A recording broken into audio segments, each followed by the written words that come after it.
Duke Nukem 3D, like most good FPS games, has boss battles, and by now we're familiar with those bosses. Or so we thought. Yes, there's the Battle Lord, the Overlord, the Cycloid Emperor, and, well, there's the Alien Queen if you want to count the Plutonium Pack, and possibly even that strange sector which follows you around in Lame Duke if you want to include that. But I'm not really sure about that one. That leaves us with, at most, 5 known bosses, so what if you were to discover that this statement isn't entirely correct, and that another possible 6th boss was hiding there in the game's code in plain sight all along? That this boss appeared in at least 3 builds released to the general public, all without anybody appearing to notice he was there. If you're familiar with the game, you'd surely start thinking about everything you've seen in the art files, where the game's textures are stored, in the con files, which are used as a scripting language for the game in the case of enemy AI and such, and also what sound effects are included with the game.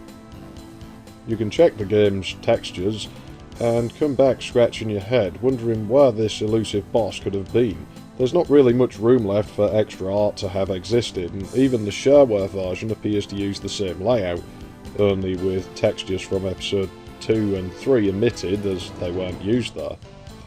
Well, he's in the shareware version complete with textures, so what are we missing here? Let's delve deeper into the game's inner workings. I'll try and keep the earlier part of this video simple for those of you who aren't clued in on how the game works. So, like most older FPS games, Duke Nukem 3D uses sprites to display objects in a level. The level geometry, and even some of what can be interacted with, is made up of sectors, but we'll ignore those for the most part as they have really no use on this particular occasion. They're of minimal significance here, so we're all about sprites for the time being. To place an enemy in a level, you only have to place a sprite of that enemy. There are a few things you can do, but we'll leave that out as they're not really important right now. Simply placing an enemy sprite in a map will have it carry out its intended function if there's any associated code with that sprite. For enemies, this means their AI will run and they'll attack the player as expected. Every boss is no exception, they're just big enemies. Put him in the map and he will work, with one exception that we'll get to later. Seriously, I'm leaving the complicated stuff until last in the hopes that you don't get bored. I'll try and get to the boss fairly quickly, but there are things I need to explain regarding its discovery and maybe if you want to run it in the game yourself. I'd like to clarify that I am going to start using the term actor, which means any sprite that's not just purely decoration and actually does something. Even a destructible sprite like a destructible bottle would be considered an actor because there is code associated with it in the game's con files. So, moving on, you might notice that sometimes enemies don't behave the same way despite appearing to be the same enemy. Well, there are a few reasons for this. There are ways to tell the game you want the enemy to do something different. One such way is to use a different tile number. Every texture in the game is numbered sequentially in the art files, so if you want to insert a lizard trooper, you place a sprite with a tile number of 1680. So what about this guy? If you mess around with the game for a while, you might notice he's different to the other lizards in the room. He won't follow you down the stairs or walk out of the window. In fact, he seems hell-bent on staying in the projector room. He's still a lizard troop though. He doesn't have any of his own art, so why is he doing that? Well, this is because he was placed using a different tile number with which different code is associated. For a regular lizard troop, you have already established that we would place tile 1680. But sometimes enemies can use another tile number to change their behaviour. In this case, tile 1682 is a stay put enemy, which does what the name says. He stays put and he never leaves his sector. Basically the area of the level he was placed inside of. The area you can see highlighted here, this constitutes one sector, anything which isn't intercepted by a line. Such variants exist for a few enemies in the game. Enemies which can start by ducking behind objects, flying or jumping. Their AI is usually set to only run when the player is within a certain distance and is visible to them. Otherwise they'll just remain asleep doing nothing, or else they'll fall back to sleep if they've previously been woken by a player, but none of the conditions for their code to run have been met for a certain length of time. I think you might be able to see where we're going with this. So who is the unused boss? He could be anyone. I mean, there are plenty of enemies and other actors in the game. 1 or 2 aren't even used, so where is he hiding? To see this, we will have to travel back to the shareware and leaked beta version.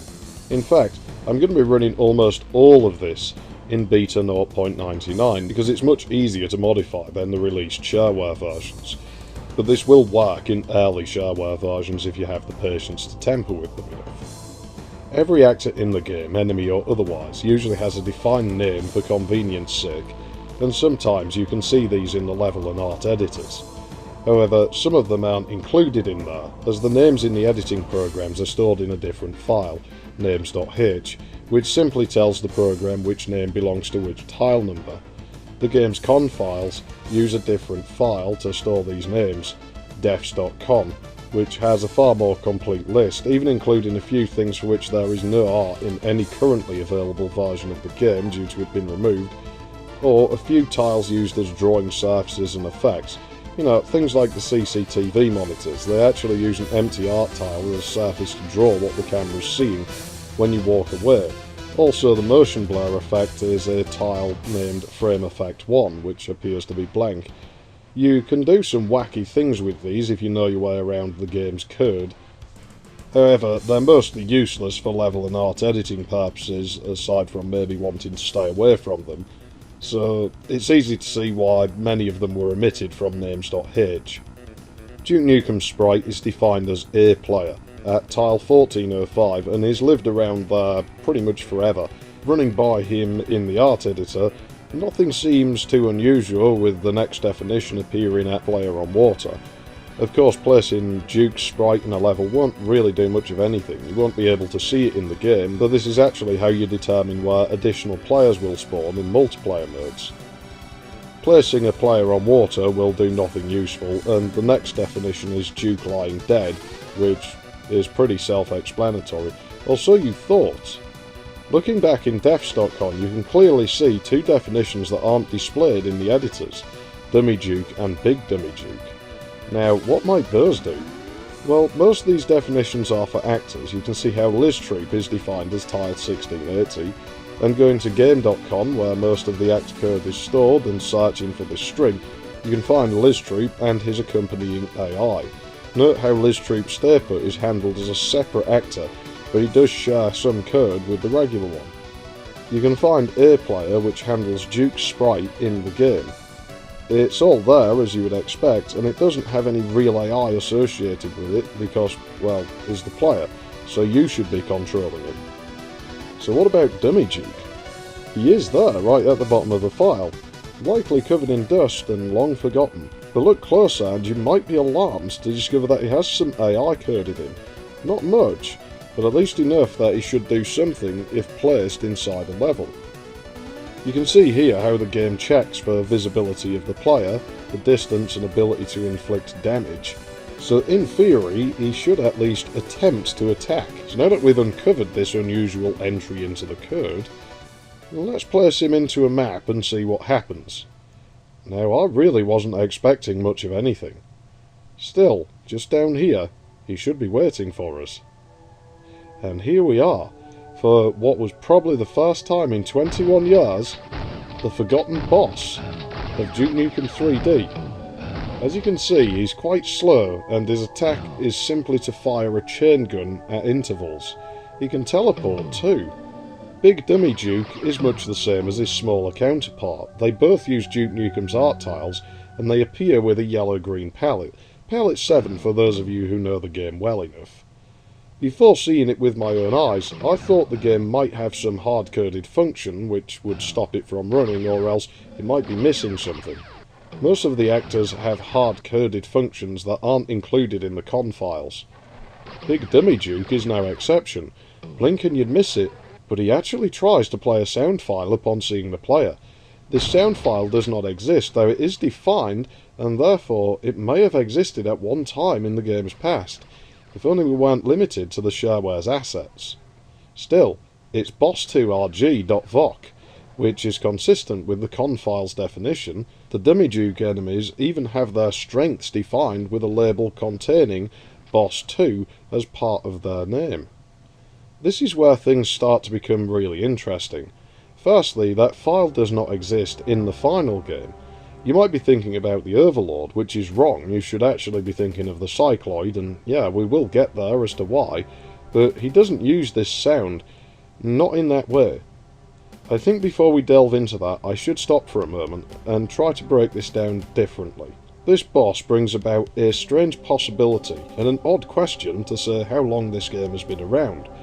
What if Dummy Duke was meant to be in the game?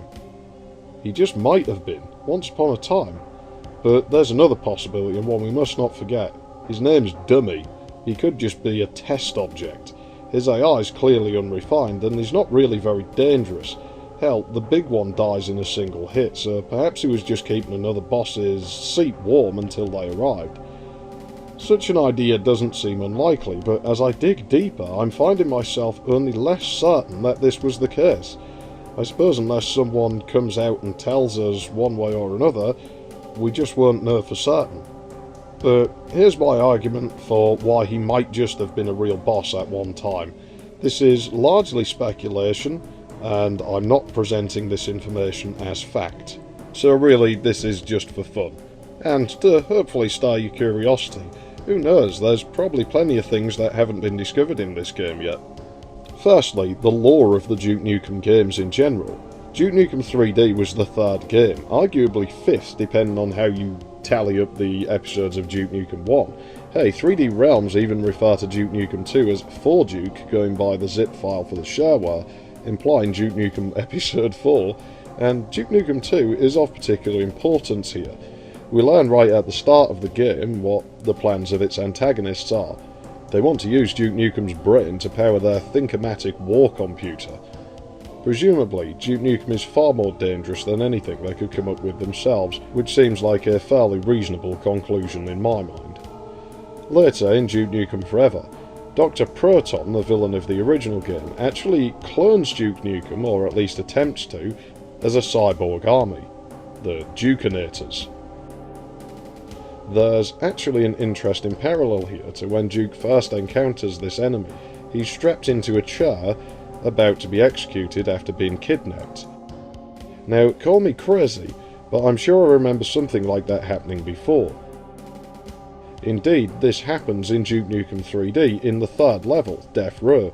Peculiarly, in an older version of the game, the onlooking lizard troopers weren't lizards at all. They were silver and robotic, henceforth we shall refer to them as robo-troopers. This level actually adds more weight to my theory, because once we reach this room with a holographic alien's head, you might even recognise him. He's the Battlelord, the boss of the first episode. There's something funny going on there, because when you enter the room, a voice clip plays. Ha ha ha! Too late, Nukem. We're in control now. That seems innocent enough, but something about it doesn't really add up. That voice is the same one we heard just a little earlier in the game, at the end of the previous level. Gotcha now, you bastard, and we're gonna fry your ass. It's commonly believed to belong to the Pig Cops, who aren't even aliens, they're mutations of human police officers. The file itself is even called pig.voc, with a preceding exclamation point. The exclamation point is very important here. However, the hologram room only has a pig cop inside on higher difficulties, which seems odd when you think the first few levels would surely have been more refined than the others, because they would want to make the best impression possible. Oddly though, the 0.99 prototype does have more pig cops in this room than the final game. The voice clip that plays here is prison.voc, again with an exclamation point preceding its name. I think these files were added late into the game's development. The exclamation point is an old trick to make the file appear higher in a directory sorted by name, which would suggest the directory was already full and they wanted these files to stand out for some reason. Perhaps that voice wasn't always the same. Maybe it wasn't always the pigs who said that line. There is another pig voice clip in the files, pigwrn.voc, which appears to be much older. The voice in this file is different. Perhaps the voice you hear in Red Light District and Death Row isn't that of the pigs. Perhaps it's the Battlelord, or maybe someone else. I doubt it, but it's a strange leftover. It's the only one of these 3 files present in the 0.99 beta, and it seems to belong to the pigs there at the end of Red Light District. At least that seems to be the intention. So who really knows? It probably is the pigs. There's even another file which seems to have that voice in the background. An ambient sound effect, at least going by the name and its definition in the con files, which isn't used anywhere as far as I can tell. This seems to be absent from the final game.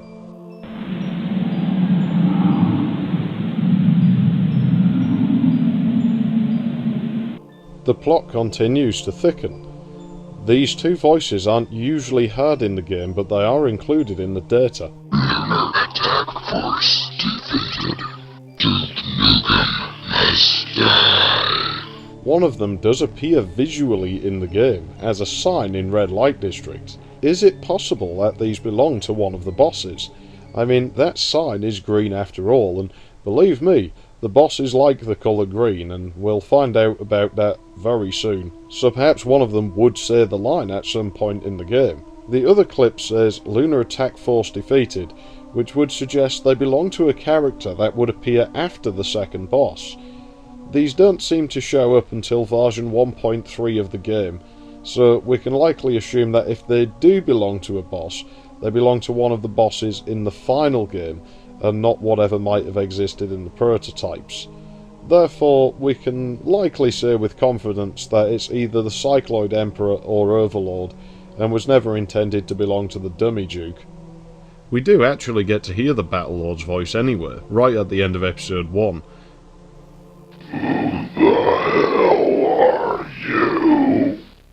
As it's effectively his dying breath, it's sort of hard to make out what turn it might have otherwise, and therefore it's impossible to really call it as to whether it would be the same as the voice heard in Red Light District and Death Row, and I don't think it really makes any difference to our investigation here, so we'll move on. Nonetheless, the pigwrn.voc file seems to follow the naming convention for the game's older sound files. We will only look at a few, notably Boss 1's sound clips. Notice how they have simple names. Boss 1 DY for the dying sound, Boss 1 PN for pain, Boss 1 RG for player sighting, and Boss 1 RM for roaming around the map. This convention is consistent for all the older enemies. The Fat Commander uses this scheme, the pigs do too. The snakes, which are now drones, still use snake in their file names with this naming convention. The lizards do not use this scheme, and we know they were added later as a direct replacement for the Robo-Troopers. They occupy the same art files, but their sound effects were almost certainly changed. The Overlord and Cycloid do not use this naming scheme either, not in the final game. But who does use this naming scheme?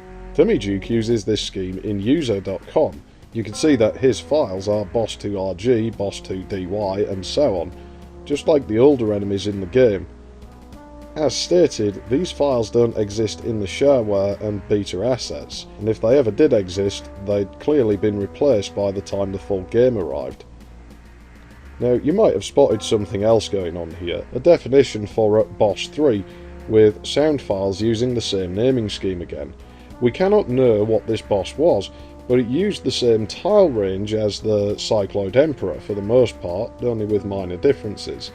This boss can be placed if you make the game load the art, and it will work to a degree. Strangely, his pickname, the tile number an actor is currently displaying in the game, will change to tiles within the Overlord's range at certain times, such as if he is killed. Perhaps the Overlord didn't exist that far back, and those tiles were free to contain more Cycloid tiles, or maybe even something else. Well, the Overlord probably didn't exist that long ago, because there's no mention of another boss in those files, just Boss 1 being the Battlelord, Boss 2 being the Dummy Duke as far as strength and sound definitions go, and Boss 3 possibly being the Cycloid Emperor, but without any art files from that time, we just cannot know for sure. Another oddity is this: once Dummy Duke was removed from the game, the Cycloid's definition changed to Boss 2, and the Overlord became Boss 3. Yes, you actually fight them out of order in the final game, if their numbers in the definitions are anything to go by. Perhaps then Boss 3 in the 0.99 beta, which is the version we've been looking at most here, would be the Overlord and not the Cycloid. By the final game, their sound definitions were also changed to files which do not follow the older naming conventions. Only Boss 1 now uses the old file naming scheme. They had also undergone some design changes, or the Overlord had. You may notice that he had an extra weapon, one which would certainly make sense firing hit scans. We don't know about the Cycloid, but both of them were likely late additions to the game. It's since come to my attention that this tile of the Devastator weapon has the name Cycloid.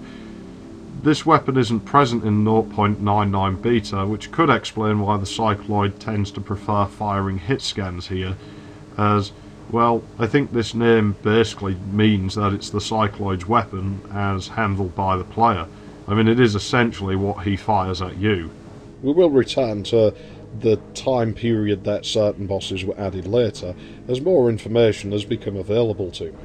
Now, somebody might have noticed the 0.99 beta's Boss 3 is lobbing mortars like the Battlelord. However, I suspect it's just that the code's unfinished and he's borrowing the Battlelord's AI, effectively, rather than having his own.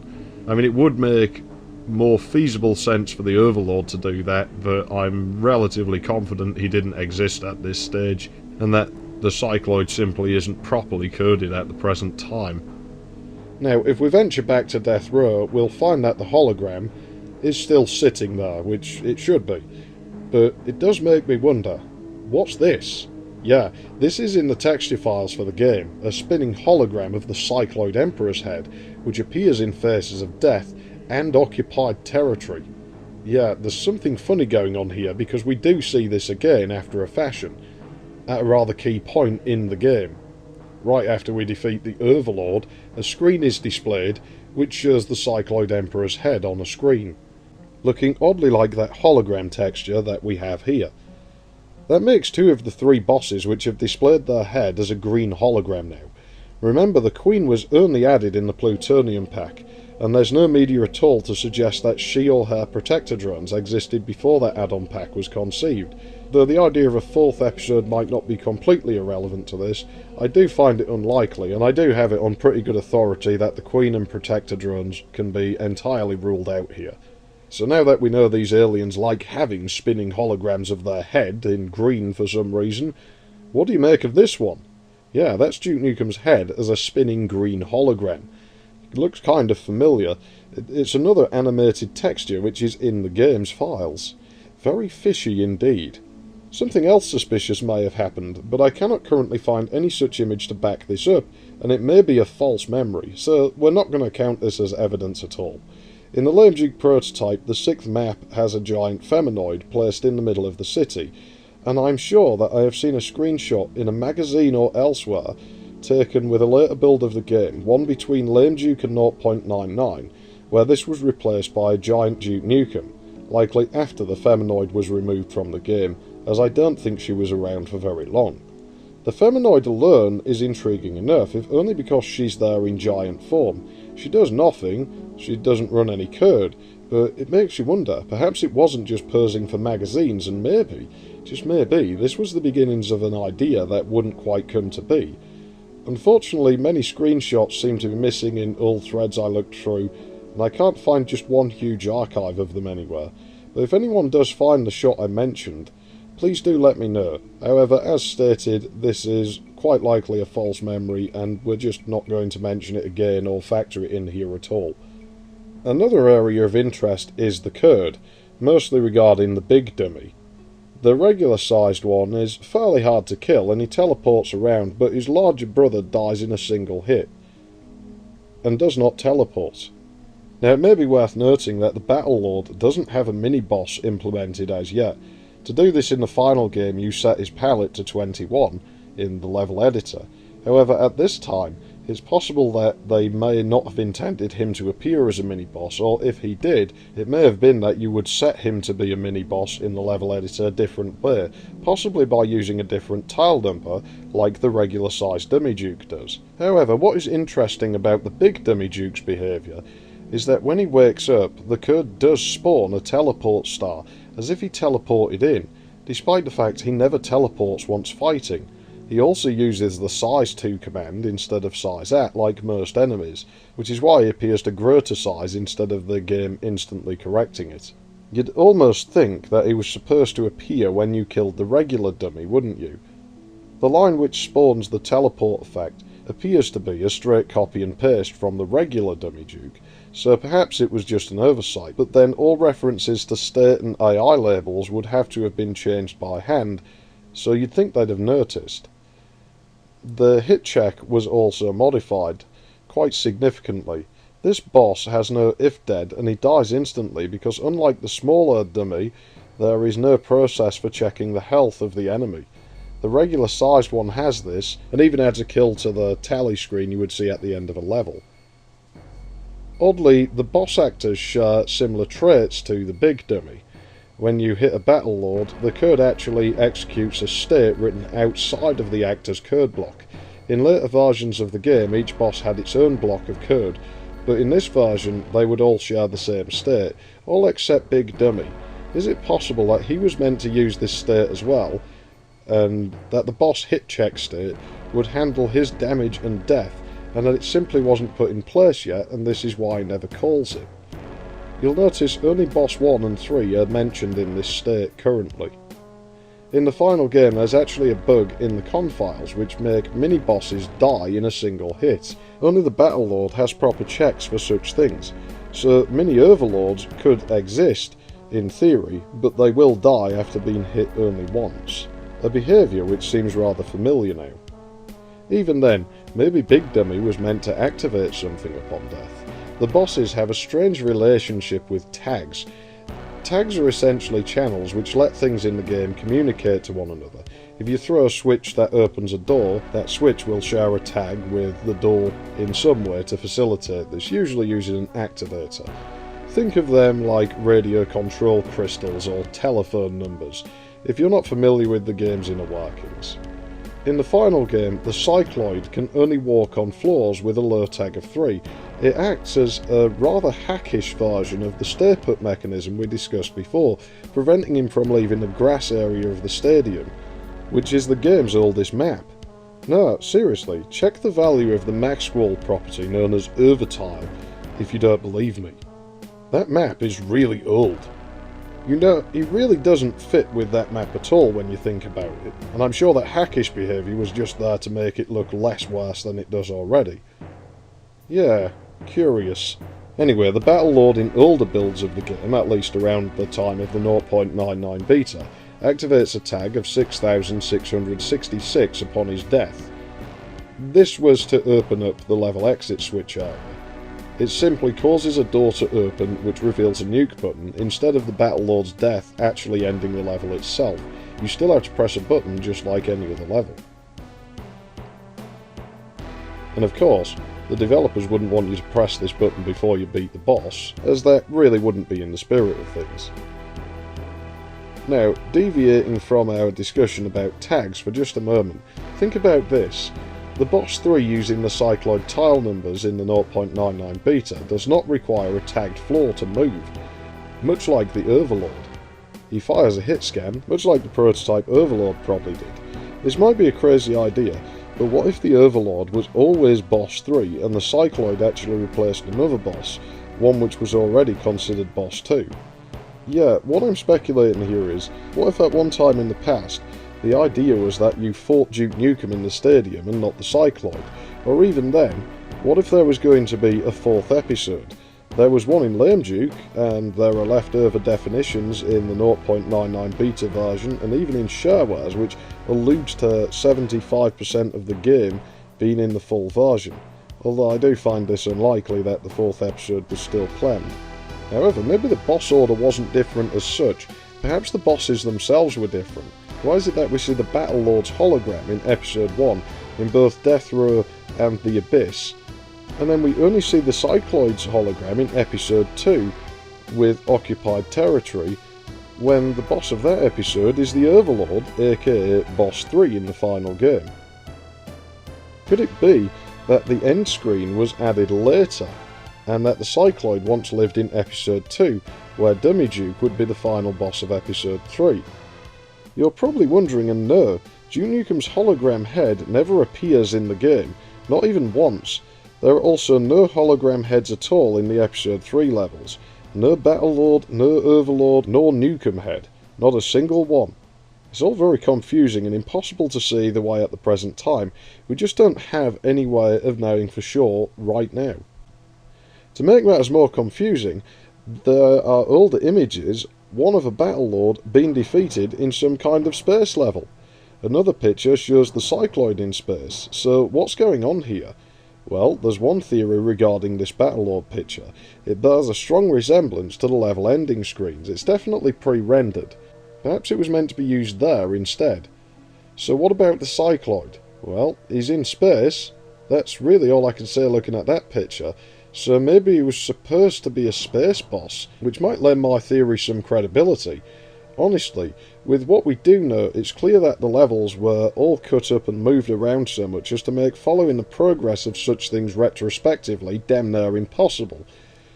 It still doesn't necessarily make the theory any more likely right or wrong, because guess what? Episode 1 used to have space in it. We could even see it in Lame Duke. Yeah, geez, this doesn't get any easier, does it? Well, there are more things to consider here. It may have evaded many a memory now, but when you exit the shareware version of the game, a couple of promotional pictures are displayed. They're clearly staged, but the last one shows the Cycloid Emperor in a space level which appears to be halfway between Spaceport and Darkside. Furthermore, it doesn't seem Overlord was even drawn up as a concept until a few days after the initial shareware release, which would explain his absence from any of the images. So now I think it's safe to say he wasn't the intended Boss 3 in the 0.99 beta, which really only leaves the Cycloid as the likely candidate here. I think it's also safe to say that the Cycloid clearly wasn't ever meant to appear in the stadium at all, that he would have been guarding something else entirely, and not likely the Overlord's level, as that's the only place the Overlord ever lived, according to somebody who possesses the prototypes. Meanwhile, the Battlelord would have been faced in occupied territory, and not in the Abyss at an earlier time in the game's history, although we don't know if Dummy Duke was around yet when this was the plan. Indeed, it appears that occupied territory would have been a much shorter level at the end of Episode 1, with the Battlelord fight happening there, although this doesn't really explain the Cycloid appearing there in this old pre-rendered image. Perhaps they changed places at some point. Or maybe they were just trying to show off with their pictures because they thought it'd look good in a magazine. You can actually see the Battlelord in occupied territory in some old magazines, and I believe even on the back of some boxes, including mine. Interestingly, this door, which we can see in old screenshots used to have this texture, already has its flip bit set in such a way that this texture will display correctly, without any modifications. Although, as we know it was there, that doesn't really prove anything, as we've got enough proof that it was there. You can see in one or two of the shots how the layout used to be slightly different. I believe the area where you start this level now was added later, and the sector numbers reflect that, as well as the fact this area is never seen in any of the old screenshots. I believe the big empty window room is probably the oldest area of the map and has Sector 0 in it. The central hub area probably came next, and at least some of the areas that fan off of it. Assume both the Battlelord and Cycloid appeared in space, and the Overlord wasn't even concepted yet, this would only really leave the Dummy Duke to occupy the stadium. However, things aren't even that clear. The definitions at the time of 0.99 beta don't really reveal very much, but it makes no mention of stadium. The level order is also blatantly different to that of the final game. It seems that at one time, Boss 2 would be fought on Episode 2 Level 7, simply referred to as Boss 2 in the user.conf file. This would place Dummy Duke in space and leave the Cycloid in Episode 3 in whatever map Alien was supposed to be, but then we know the boss names changed at least once. Now, there's a funny thing. In the final game, Episode 2 Level 7 is Lunar Reactor, which was likely what Power Station refers to here as Episode 2 Level 6. Well, Lunar Reactor leads to, you guessed it, Darkside. The Cycloid's final definition in the game was as Boss 2, so what if they already intended to move this and that's who you fought, and it happened in a version of Darkseid, where much like the Battlelord dying opens a door to the level exit, the Cycloid would activate a tag upon death to disable this force field. We know that this level went through some huge changes, and it was in the game for a very long time. Even the monolith was there. So, could it be? Darkseid was the Cycloid's home at one time in the game's past. That area surely would work as a boss arena, especially if this extra geometry in the older layout was an overhead area in which to take cover inside of. In fact, it would also give you a ring-like arena of sorts, much like the Battlelord fight in the 0.99 version of the Abyss, an area which apparently went through many drastic changes. Darkseid definitely had huge layout alterations conducted, but wait, what's this? Nah, they wouldn't, right? Why is he green? I can't recreate this, but then we don't have that version of Duke's sprite as far as I know. It seems to be palette 8 and not palette 7. Even then, the sprite could be set to palette 0 and simply didn't survive the transition to a new game palette very well. We do know that the game went through at least 2 palette changes before settling on the final version. Lame Duke's palette is different to the final game, and there's at least one transitional version between Lame Duke and the final game, which is again different. Darkseid even has a few leftovers from older versions of the game. I suspect this elevator to be a remnant of when the engine didn't have slopes implemented. Removing the slope reveals that it was facing upwards, and the floor's height is equal to the lower sector to which it's connected. The elevator would then make sense, as minus a jetpack, it would be the only way to get up and down here in an earlier version of the game engine where slopes were not yet implemented. There is a rather interesting quandary, which is why are pig cops in Darkseid? The second episode of the game is comprised of space levels, and there are no pig cop enemies in these levels, which makes logical sense within what the game has set out for us, because the pig cops aren't aliens and they're not from space. They're just human beings who have been mutated by the aliens. So why they'd be in this one area is a complete mystery. It would make sense that if the Cycloid or some other boss used to be on this level, perhaps that boss would be so brutal that he would have killed them here. Or maybe this is where they create the pig cops, although that seems like a bit of a hassle that they would have to fly them off the planet and then bring them back. So overall, I still don't know why they would have been brought here. That's a complete mystery. Ah, great, now the Cycloid's in movie set. What the hell am I supposed to make of that?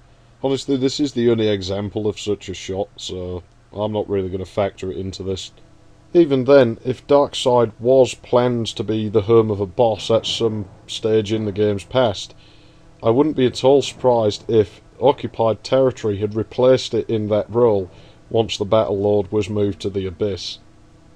Since starting work on this video, new information has come to light which suggests that no boss other than the Battlelord was implemented as of September 1995.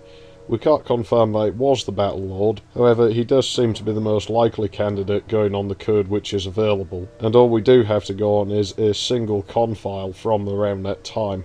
Now hold on just a moment, going back to Darkseid, I believe we can see what was in the old version of that crater. This one grainy image seems to show this one area here. There are no bosses in this shot, however it almost certainly would predate anything but the Battlelord being coded, if there were any bosses at all in the game at this stage. We don't know how long this area lasted before being cut down to what was in the final game, however, if the Cycloid Emperor did appear here, it could explain why the tagging system was put in which prevents him from leaving certain sectors. It would stop him walking through that door, which is far too large to fit through, or else if he was swapped to Occupied Territory already, it would stop him walking up the sloped windows. It seems a little redundant in Stadium, so there's still a case for both of these levels, although I'd still lean more towards the Cycloid Emperor being moved to Occupied Territory once the Battlelord had been moved to the Abyss. I have just run into a last-minute realisation. Let's look at that picture which appears after defeating the Overlord in the final game one more time. Can you tell me what is wrong with this picture? Firstly, there's no room like this in the Overlord's level at all. Secondly, it appears to be set on the moon, when we know the Overlord's level doesn't take place on the moon. We also do know of a room in the game which looks a lot like this one, on another level. Occupied territory. There's only two issues I have with this. Firstly, occupied territory doesn't take place on the moon either, and its geometry wouldn't really make sense if it did. Secondly, the room is facing in the opposite direction, such that if the moon sky texture were used here, you would be facing away from the planet and not towards it. It could have just been an inconsistency when that image was made, but at the same time, the entrance to that room, as well as its shading, would fit perfectly in place of the Overlord's room in his level, and that would leave it facing in the correct direction. Perhaps what we can see in the final is nothing more than a mishmash of different levels glued together in a different way to how they were originally intended. In fact, that seems very, very likely, and we know it is the case in certain levels in the game.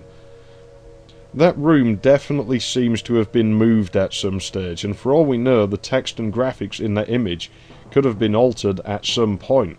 I find it unlikely that the sky texture was flipped in the game, as looking closely at the alignment of textures and known positions in old screenshots, it appears consistent with the final version, only the planet may have been slightly smaller at one time.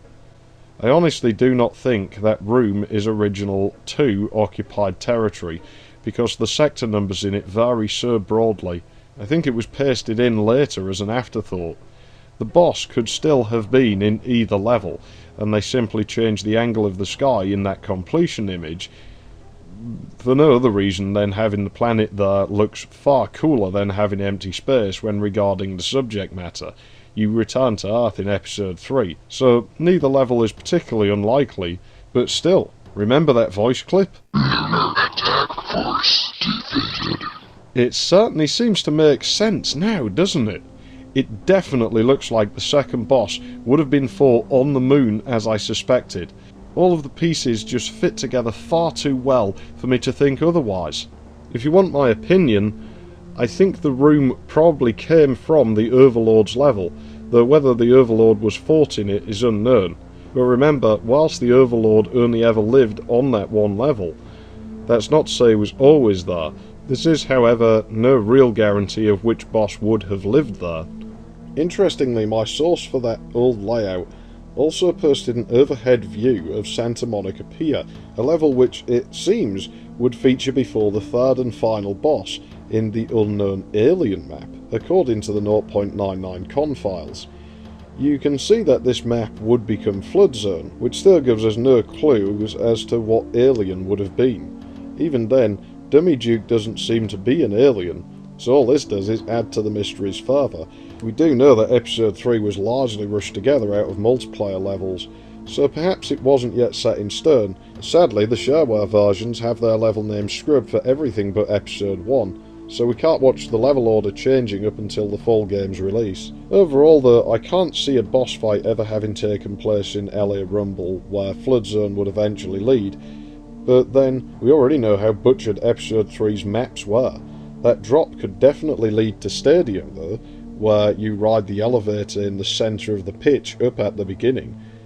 It would certainly make about as much sense as how Hotel Hell and Freeway would imply the stadium is located on top of this white building. Let's assume it's the same one from different sides in both levels. The other possibility is that whatever the unknown alien map was, it was cut right before the game's release. Then again, thinking about it, that Episode 1 Level 6 map in Lame Duke does have the big screen, which looks an awful lot like that of LA Rumble, and that's the same map with the giant feminoid. I still can't see either of these maps being used to fight a boss at any time though, and parts of Lame Duke's Episode 1 Level 6 turn up all over the final game in various maps. Who really knows at this stage? Even then, how would Dummy Duke have come to be? I mean, how did he start to exist within the story of the game?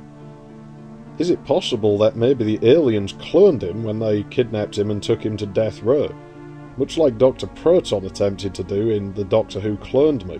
I suppose this is entirely possible. They certainly appear to have advanced technology. Cloning wouldn't really seem like that much of a stretch for them overall. And let's face it, the Regalatons, or Regelatons, however you want to pronounce it, from Duke Nukem 2, clearly thought Duke Nukem was more dangerous than they were. It would almost make sense if the aliens wanted to make a clone version of Duke Nukem who was on their side. Who really knows at this stage? I think it's clear that most of the boss development was probably done in the closing months of the game's creation. Just how far did Dummy Duke make it before disappearing? And well, you might be surprised. We know he's in the 0.99 beta, but where else can he be found? He's in the 1.0 shareware release, which was publicly available. So he's been out there in the wild for a long time, over 2 decades. This build was released on January the 29th, 1996, seemingly less than a month after the 0.99 version's file dates. What about version 1.1, released in February of the same year? Does it still contain our friend, the Dummy Duke? Well, he's there, pretty much unmodified. It's worth noting that these versions of the game do not complain about the missing VOC file. The files are still both absent from the game's data and defined in the con files as if they did exist in the full version. The next shareware release was version 1.3. No version 1.2 was ever released to the public, although there are stories of it having happened. This version of the game released along with the first full build on April the 24th, 1996. What had become of our friend? Well, it's the end of the road, and he's no longer in the game. And I have been reliably informed that he wasn't present in the 1.2 build of the game. So that's it, right? Well, you might just be surprised. Computer Gaming World issue 142 in May of 1996 included a 1-level demo on its cover CD-ROM. And guess what? He's still there. In the directory is an updated con file, but hidden in the group file is a version just like that of shareware 1.1, complete with Dummy Duke and his big brother. This was their last ever appearance, and the files are dated March the 3rd, 1996, suggesting that Dummy Duke was finally removed around this time, perhaps just short of version 1.2. Maybe he was even in the process of being removed and replaced at this stage, though it's interesting to think that barely more than a month before the full game's release, Overlord and Cycloid are still clearly barely more than ideas themselves. Stranger still is that this version released after the full version of the game, so Dummy Duke was still there. He had one last ace up his sleeve. One idea we can speculate about further is that Dummy Duke may have been an early attempt at the jukebox seen in fake multiplayer modes. However, I have a problem with this idea. It's not to say that it's not correct, but it just doesn't add up to me, and there's a few reasons for that. Firstly, the con files were written by a man called Todd Replog. You know what, I just give up. There's his name, I can't pronounce it, I'm very sorry. However, the jukebots featured in the fake multiplayer modes were written by Ken Silverman, the engine developer, as part of the game code and not as part of the con file scripts. Jukebots actually do exist in the 0.99 build of the game, however they don't really do a whole lot, they just stand there. Notably, enemies will attempt to attack them. They also don't share the palette effect with the Dummy Duke and instead have their own. I assure you they're handled as a completely different actor to the Dummy Duke. Enemies will also never attack a Dummy Duke, because as far as the code's concerned, he's a fellow enemy, and the game isn't coded to work that way. It doesn't have monster infighting like Doom. The problem I would have here with thinking that the Dummy Duke might have been an early jukebot is that the jukebots themselves don't work yet, implying Ken has yet to write the code for them. It seems odd then that they would have tampered with things already, rather than just spawning Dummy Dukes if that was his intended purpose. What would be the point of tampering with the system before anybody had actually coded an AI to work there? It doesn't make sense.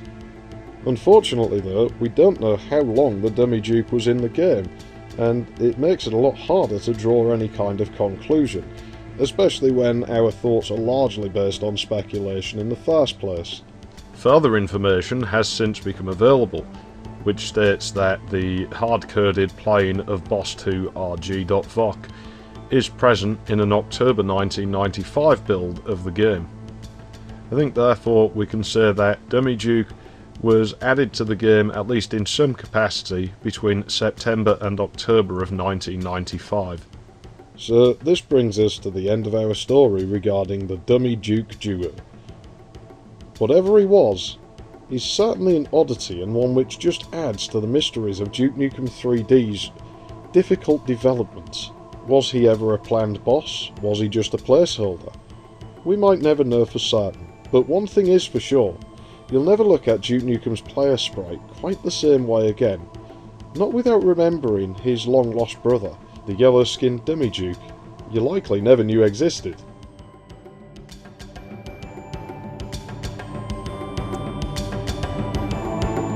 Damn, you're ugly. It hurts to be you.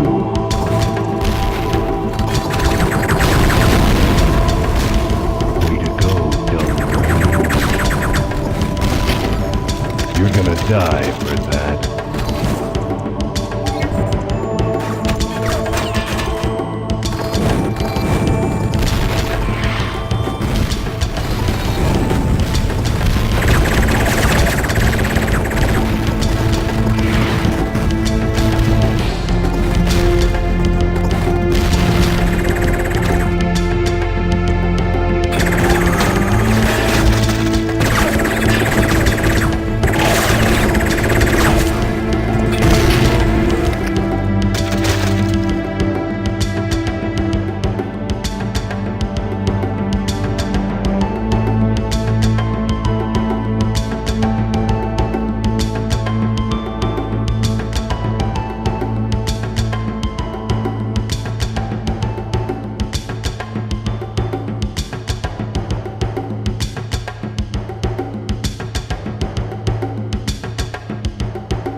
Do you want my honest opinion? I think he was probably just put there to test something early on in the game and they just didn't bother removing it until later on.